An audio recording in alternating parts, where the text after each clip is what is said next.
Everywhere. Thank you.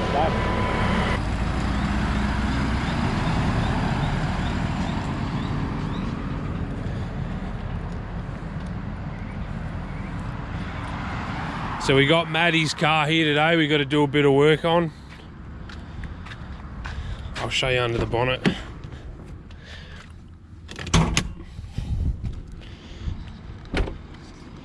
Bit of a sad one, this one.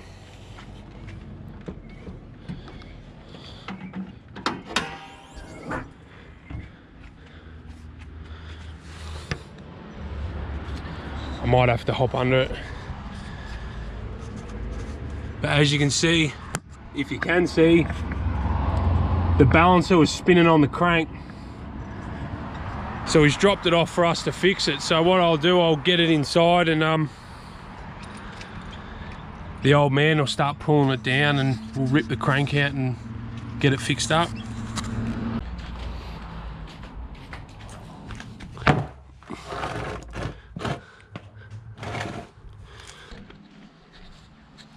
So this is Maddie's GU Patrol and it's got the 4.2 diesel in it.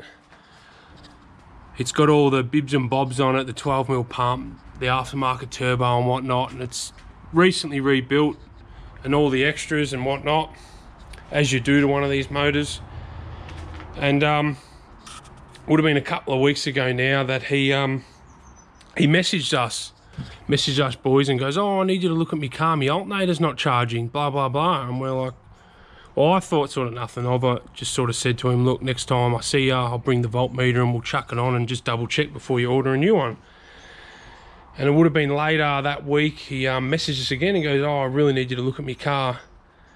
I keep losing power steering as well. And I was like, oh, like alternator and power steering. That's sort of, I thought, oh, belts. And then later that day, I was like, oh shit, his balancer could be spinning on the crank. And so later that day, he popped over and we sort of sussed it all out and checked the belts and then mucked around, and it was actually the balancer spinning on the crank. But a few weeks earlier, prior to all this happening, the mechanic that he takes it to had all that balancer and all that off. And did the front seal in it because it kept leaking oil out of that seal. And when it was running at my joint, I noticed the balancer was way out of round. So Matt took it back to his mechanic and had them look at it and all that, and they said, oh yeah, like it's spun on the crank, but it's all good. Like we can, we'll be able to fix it, sort of thing.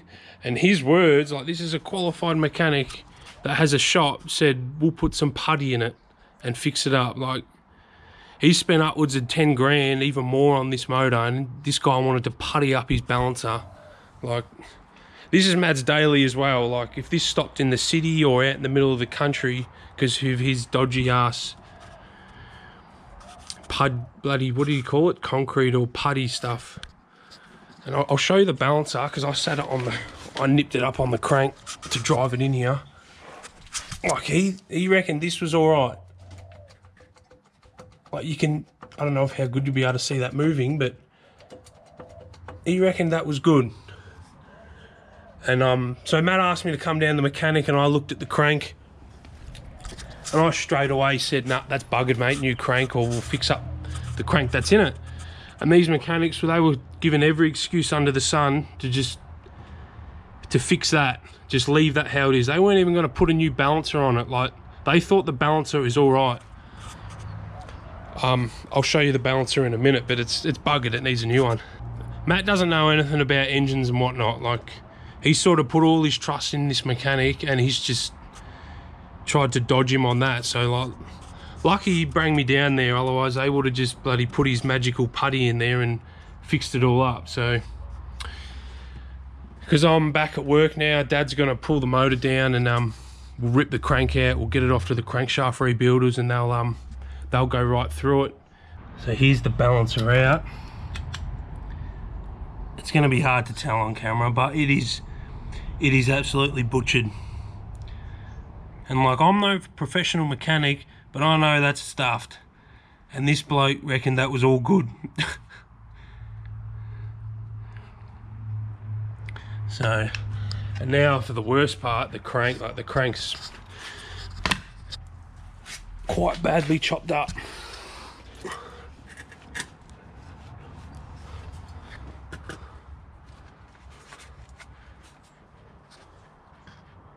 Oh, you can see how bad it is. It's all the way around. So it's not good at all. Where's the keyway? The keyway. Oh, I'll give you a better look at it when it's when the crank's out the car.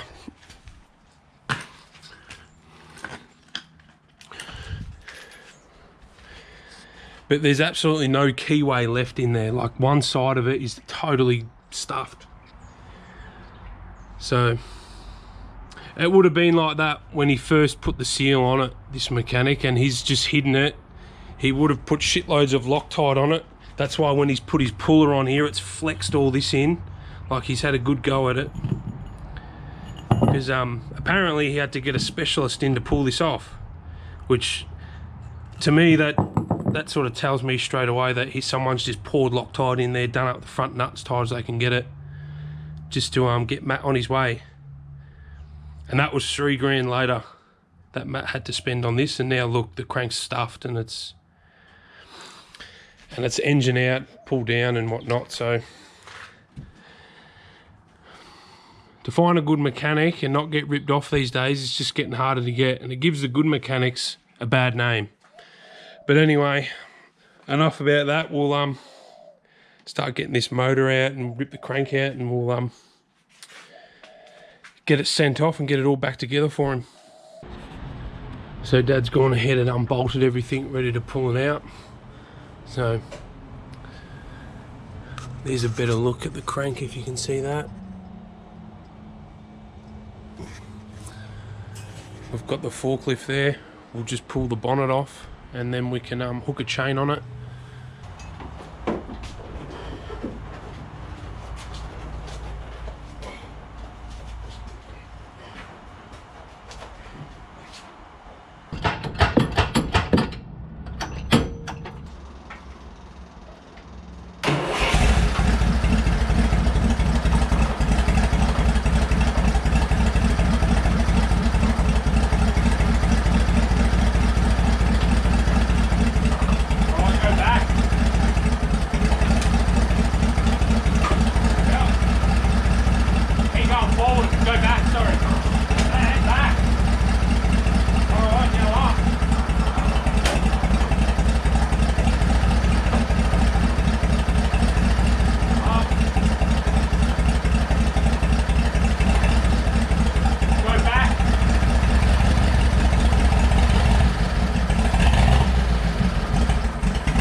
She's out. We're about to pull the clutch off and then get the engine stand on it. Looks like this gasket in this manifold here is leaking, so we'll have to fix that up. And that one. Brand new turbo and it's covered in oil, isn't it?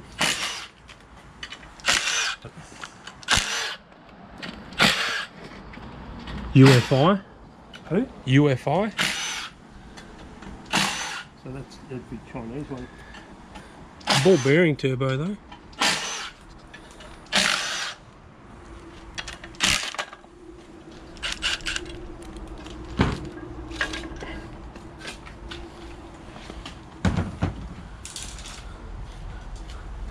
Are they little cracks in it?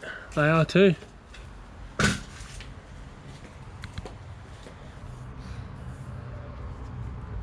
How long's it been in? 8-9 months maybe? Maybe he's just riding the clutch a bit. Oh, Matt can't drive.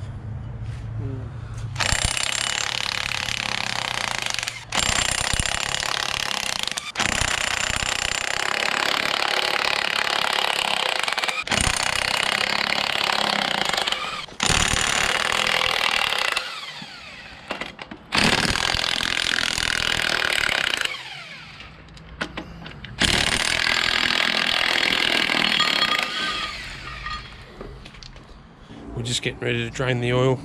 The engine stand didn't fit on the back, so we quickly just whipped up this, and we'll sit the motor upside down on that. The inlet manifold will sit on that side, that's why it's checked out, and then the exhaust manifold on that side.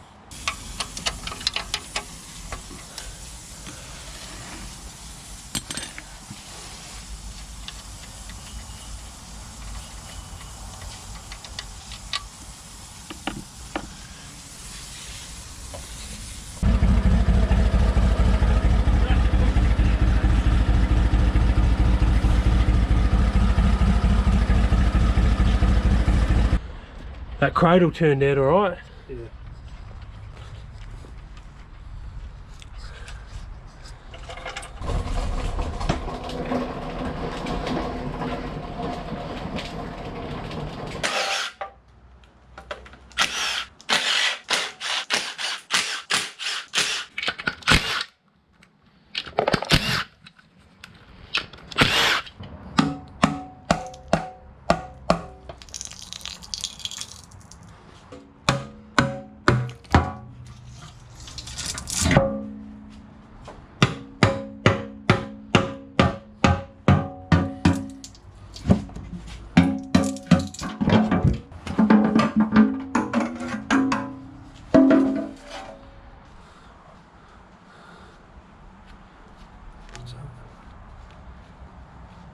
Only skunk.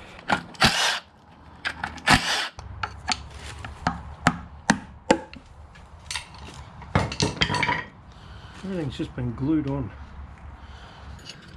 Just got the thermostat housing and all that off.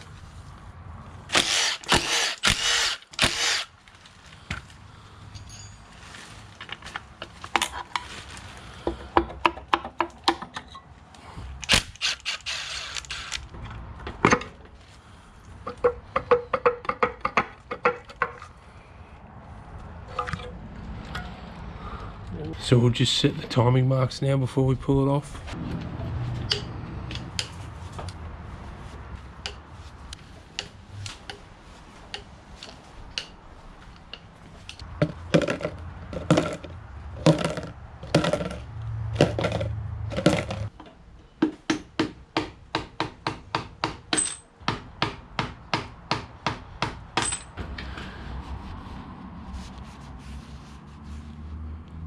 Yeah, they're not bad.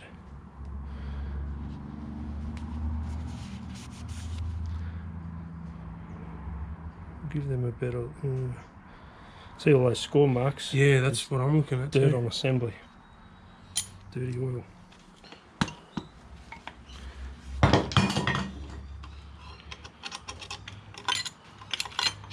Those bearings should be tight in there too, not loose.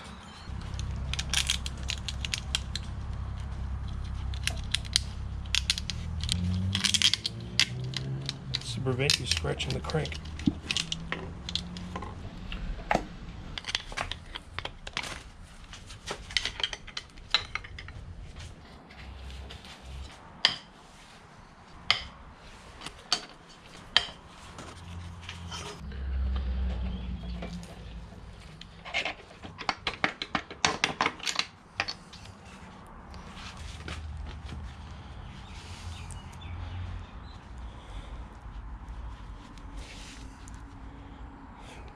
Average. So you've got the shiny, scuffy parts, and then you've got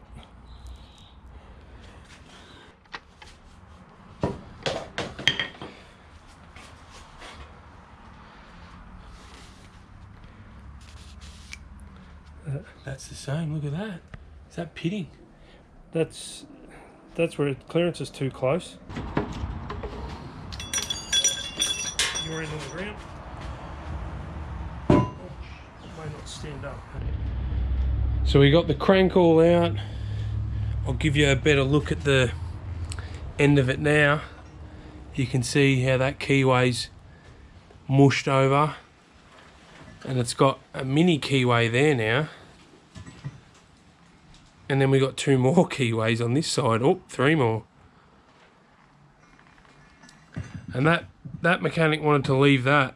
Like if you put a straight edge on the end of this crankshaft here, it just dips in right where it's been. You can see the old key. You can see where the key's, how it's broken, because it's so fogged down in here that it's snapped it, and then bits of key and rubbish have just been spinning around in there. So Dad will get that off to the crankshaft rebuilders. What they'll do is weld this all up, machine it back, they'll mill a new key in there. It'll look like brand new. And some people might think, oh, why don't I just get another crank for it, or replace it with something, with a new one, or go billet crank or something. But to get a second-hand crank, you don't know what they're like. You'd want it crack tested, you'd want to go right over it, and to get all that done and to try and find a good one, I think the cost of that, you'd better off to get this one fixed, because this one's only damaged here. The rest of the journals and all that are perfect.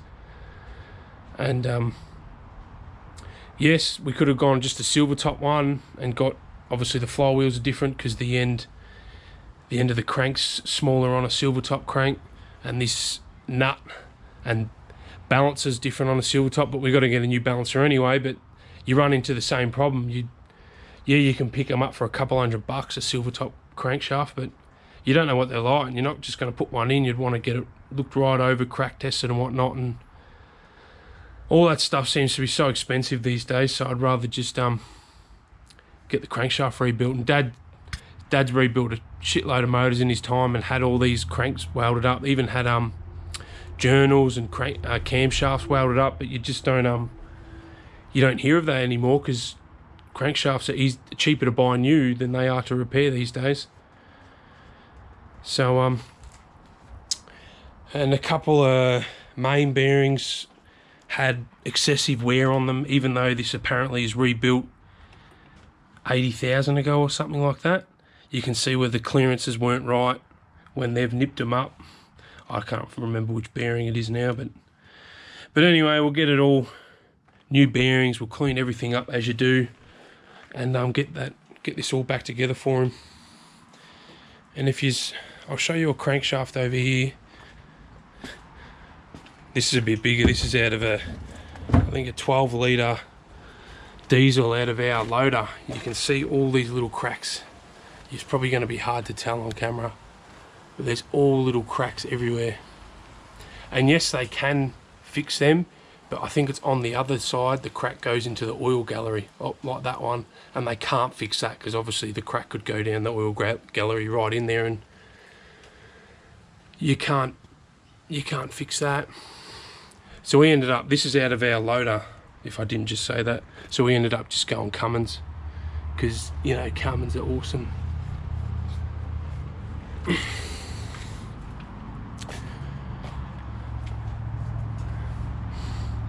And there's a few little things in here we've got to tidy up.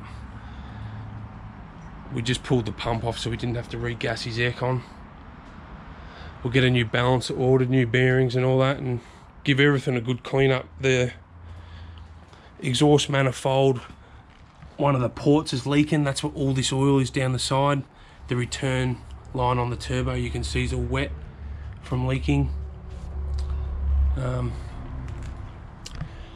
So all right, we'll send this crankshaft off and get it fixed.